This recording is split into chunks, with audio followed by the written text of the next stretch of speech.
Hold on, hold on. Too much pressure right now. Oh, Gets to the neutral air, not in position to get the follow-up. how's he gonna get up the ledge? He jumps and he goes up and smash your leg. Super Smash Bros. As an esport has existed for over 2 decades. The concept is simple. 2 opponents punch, kick, and knock each other off screen with a combined cast of recognizable characters from video game history. With thousands of players from around the world, not all who compete can reach the top. Now there stays the deep back here. What do we have? Oh, it's dead! God. Mars takes it! Game 5! Many don't even get close. This is a story about ApolloKage, one of the best players in the world, as he fights to climb the ranks of the game's pantheon. That would have been crazy. Almost. Oh, we got the down 30 at the ring! Oh, he got it!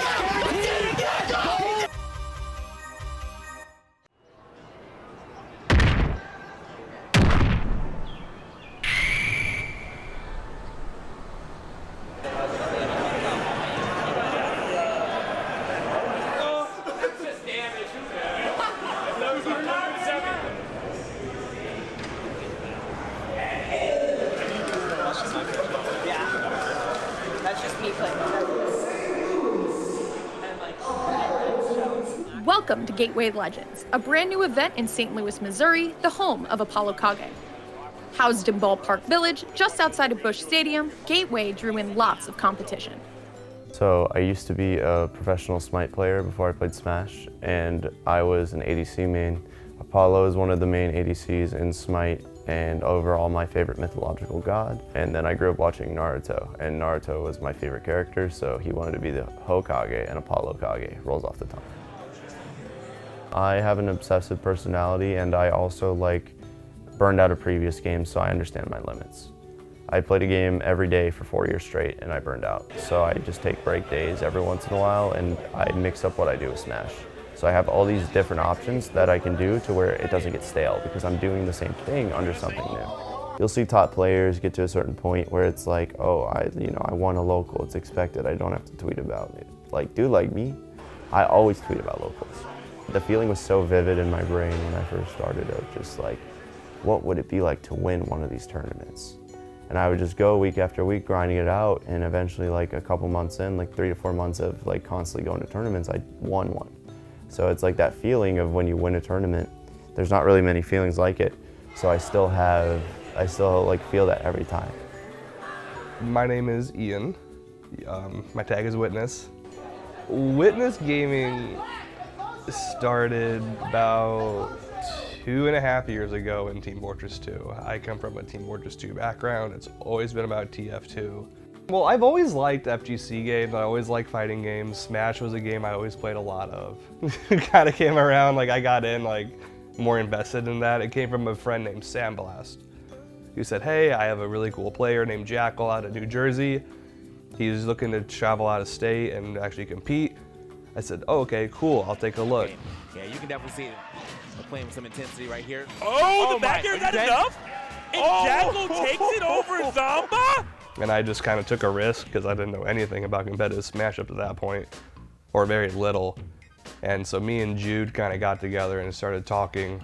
And the model from that point with Smash players and me kind of looking at the community has always kind of been okay, how can I as an individual help them grow and get onto bigger opportunities?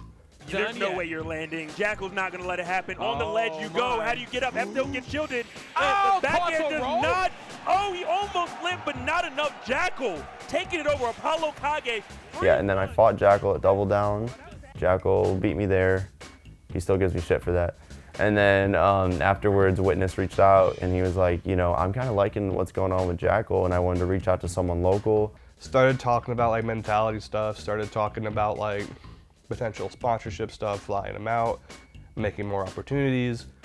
And that kind of snowballed into I call it a professional friendship. I'd say after SmashCon is when we really started chatting more, where we were hey, yo, what if we book a flight? Or what if we go on the same flight just because, we're people from St. Louis, that way you don't get lost. One half of it is Witness Gaming is just Witness. It's just me. So I'm very involved in career advice, brand advice, just talking about stuff in the car on rides to locals, figuring stuff out, things like that, looking for a way to get him onto a bigger orgs than what I can provide, because I realize that I can only do so much as one person, but if I can get him with like an actual tier 1, like the Luminosities, the NRGs, anybody who can give him like a good salary and pay for travel is more than what I could ever do. So I'm like, okay, we're gonna work really hard towards this. All in all, like, just more opportunities, along with like putting minds together, gives us more brain power to brainstorm for our next moves and just make the most out of certain situations, and, you know, be able to keep on that upward trajectory that we've been on. I never want to put the stress of performance on them, the burden of feeling you have to top 8 or I'm gonna fire you. You know, that's not fun for anybody, and I think it's a lot harder to perform that way. As long as he goes to these events and walks away and says, I learned something, or I got better, or I had fun, I'm happy with that. It's my hometown. One of the reasons I was super happy about winning the pre-local yesterday is that it is St. Louis. The scene is like cooler than, like, no offense everyone, 95% of the scenes I've been to. And I say 95% generously, there are just some scenes who are like almost as cool. But St. Louis is the coolest scene, in my opinion. No bias, obviously.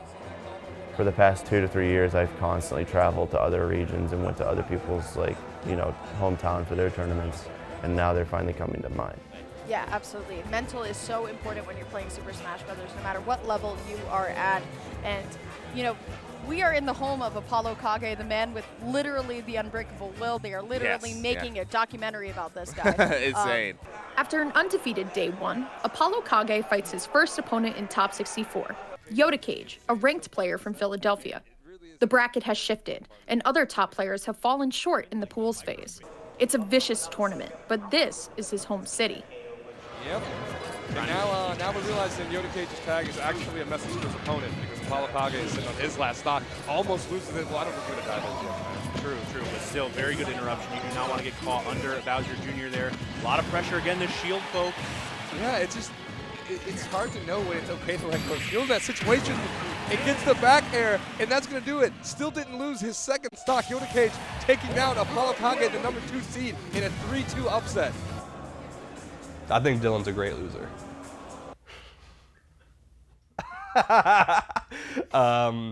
But why is he a good loser, though?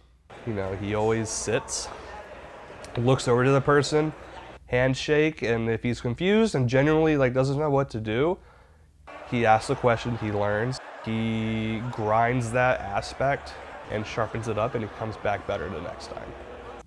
Who do you know that does that normally? Not a lot of people. He loves the competition. He loves the challenge. And this notoriously is a bad matchup for Snake. But, you know, this AK is a different AK. Getting into it on game 1. It's going to be on Town and City. AK versus Beebna here in Losers Top 16. And some good pressure at the ledge here. Dash attack bringing AK to 60 and on the edge guard. All of a sudden, it's a very different game than we saw in those first 50 seconds. The ledge, and we're back to 2 stocks apiece here. Big damage. Oh, wow. Yeah, Beebna kind of giving AK a bit of his own medicine here, having these grenades explode on him. Kind of free tool in the neutral. You can kind of throw him out. Just like that forward smash. Really good timing on that, too. You may have seen the grenade. Bear obviously closes out stocks with extreme prejudice, and that forward throw here going to set up the Nikita edge guard. Yes. Yeah. really, okay.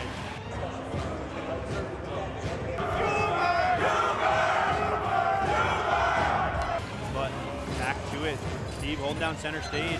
Yeah, but it feels like AK had to ever presence there as the C4 is on the platform, and as soon as I mentioned it, it goes off. Things are looking real tough for AK here. Yeah. I was excited as, you know, Beebna got 70 on that stock. I was like, hey, that's pretty good. And now it's 130 and counting.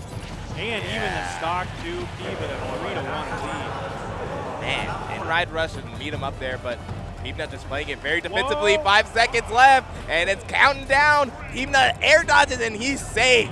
That's a game.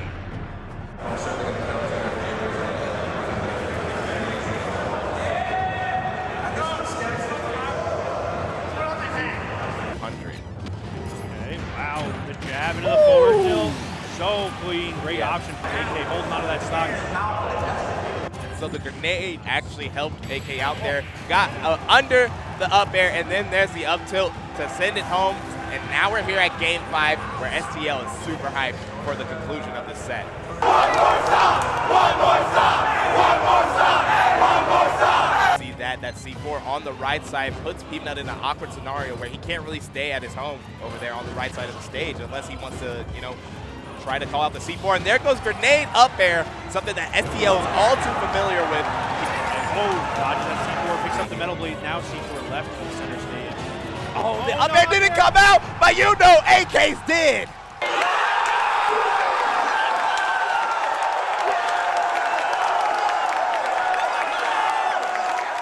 It's different when it's my turn.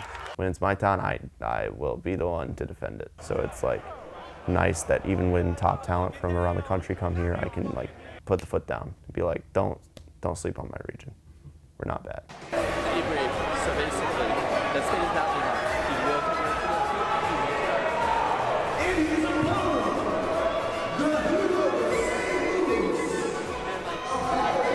field. Either way, let's get involved in this first game. Goblin and ApolloKage. This set's going to be high.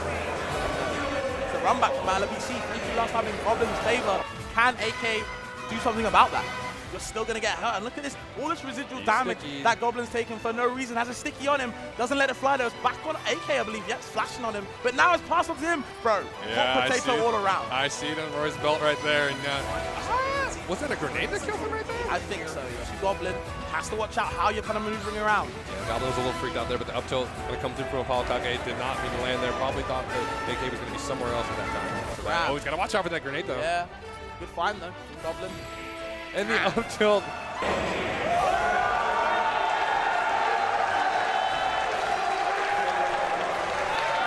If this is your first time coming to a Smash tournament, make some noise in the crowd, too. Early stop one loss, good air dodge through still, and now both players going to scramble in the center of the stage, but once again, good old grenade. Look at this, no roll neutral tech, it does not matter. There's the up tilt. There is ApolloKage moving on. You've heard the venue backing both of these players on their runs here to the top four. What's the follow-up going to be? Just a little bit too low. Bayo ducking underneath the entirety of an F-tilt, sending the other way. The buttons following through the grenade, going to close it out. Oh, that was really bad trajectory there. Bayo going to have a hard time getting through, and down goes Death Spade. Coming up to the stage, Lima!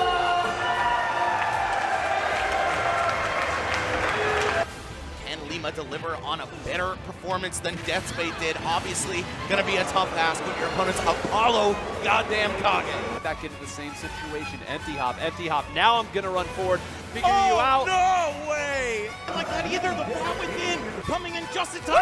Footstool down air though. Hold on. The chase to the top of the screen, and AK calls it out. The preemptive back air. Get ready. Palutena, Snake throwing it down. So if you know that you can hit him without blowing it up and trading, you have to go for that. That said, AK gonna take the first game in a dominant fashion, a JV2 stock to kick things off in Grands. The back air dodge into the ground, the dash attack is gonna be the option of choice.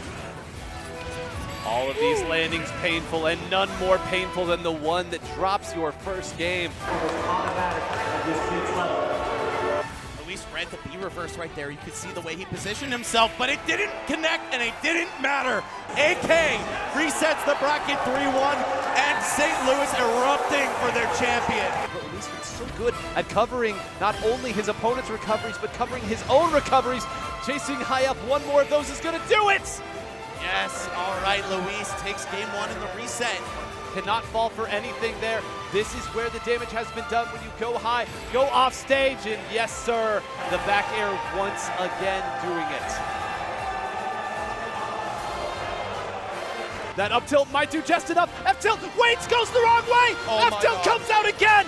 Going through, coming to the ledge. What is the trap? Set it up, turns the wrong way once again. And now we're just Nikiing here, trying to close it out, misdirect. It's not going to be enough. Working through, fighting through any of these good hits might send Palutena off, but the same works for the other side. Both of these players so nervous to press the final blow here. Oh, and there it is! Luis lands the explosive flame, negating all the projectiles in his way to win Gateway Legends 3-0 in the Grand Finals reset. But AK, such a good guy, such a good sport. You see a smile on his face in the corner of the player cam. Happy for his opponent, if nothing else, but still should be so proud of himself. This man went to loser's bracket at the start of the day. Had to play more matches than anybody in this building to get into grand finals. I don't know what it was this weekend, but I was super focused. Maybe it's a good match. I am happy but not satisfied. I did what I could today. I learned new stuff. So hopefully one of these times I can close one out, but overall, feeling good. After I lost to Unbreakable because he played the matchup super well, I realized that I was playing in a way that was like a little too reserved, not free flow enough. So after I lost initially, well, I was like, I already lost. Now it's time to play however I need to. St. Louis's very own Monkey D. Newbert, ApolloKage!